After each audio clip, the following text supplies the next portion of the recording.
বাংলাদেশ জামায়াতে ইসলামী নারায়ণগঞ্জ জেলা ও মহানগরের আয়োজনে ১১ দলের জনসভা চলছে। সেখানে বক্তব্য রাখছেন জামায়াতে ইসলামীর সেক্রেটারি জেনারেল মিয়া গোলাম পরোয়ার। আমরা সরাসরি যুক্ত হচ্ছি সেখানে।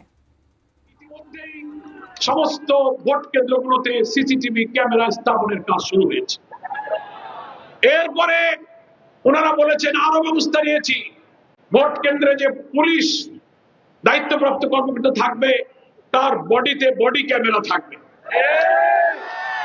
মাস্তান পার্টিরা ধাক্কা দিয়ে ঠেলে ব্যালট নেওয়া সিলভার বা বডি ক্যামেরাতে ছবি উঠে থাকবে, বাবাজিকে ধরে নিয়ে আসা হবে। কথা বুঝে আসছে? এরপরে বলেছিলাম ভোট কেন্দ্রে আর্মি ডিপ্লয় করতে হবে, সেনাবাহিনী। আমরা সেনা প্রধানকেও বলেছিলাম, চিফ ইলেকশন কমিশনারকে বলেছি, চিফ অ্যাডভাইজারকে বলেছি।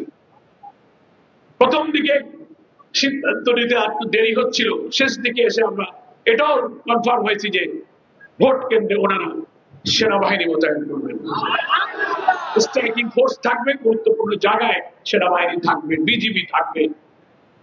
এত ব্যবস্থা সরকার যেহেতু কোনো রাজনৈতিক নয়, একটা ইন্টারিম নন পলিটিক্যাল গভর্নমেন্ট, আমরা আশা করি যদি এই দেশের জুলাই আন্দোলনের তারুণ্যের শক্তি দিয়ে যেমন কর্তৃত্ববাদী ভোট ডাকাতদের বিদায় করেছে, নির্বাচনের দিন সকাল থেকে ভোট কেন্দ্র আমরা যদি ঘেরাও করে রাখি, সরকার যদি এতটুকু আন্তরিক হয়, ভোট আর কাটার সুযোগ পাবে না ইনশাআল্লাহ।